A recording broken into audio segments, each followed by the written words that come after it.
Nag-ikot sa isang palengke si Pangulong Bongbong Marcos kanina. At sa kanyang obserbasyon, normal pa naman daw ang sitwasyon kaya pag-aaralan pa raw ng palasyo kung gagamitin na ang emergency powers na nanggaling sa Kongreso. Para bigyan ng mukha ang balita, Mobile Journal, Julie Baiza. Kabila man ng pagtaas ng presyo ng bilihin, depende pa raw sa sitwasyon kung gagamitin ni Pangulong Bongbong Marcos ang kapangyarihang suspindihin ang excise tax sa fuel products.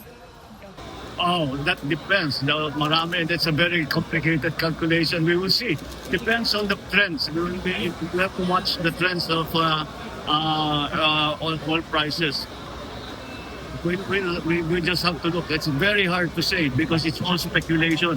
We don't know how long it will last for. We don't know what the effects are. We don't know what will happen with the Straits of Hormuz.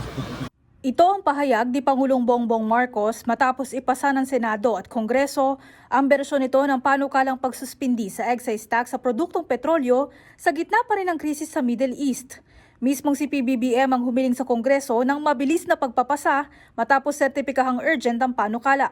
And when the situation calls for it, then we will see when to exercise that power and how much, by how much.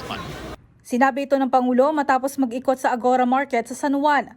Sa ngayon, normal daw ang presyo ng pagkain at mga bilihin. So that's our main concern.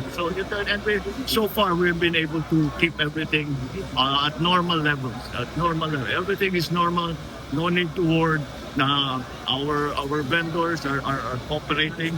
Tuloy-tuloy din daw ang magiging pag-iikot ng gobyerno sa iba't ibang palengke para matiyak ang food supply. Natanong din siya kung ano ang tulong na maibibigay ng gobyerno sa middle class ngayong patuloy ang pagsirit ng presyo ng produktong petrolyo.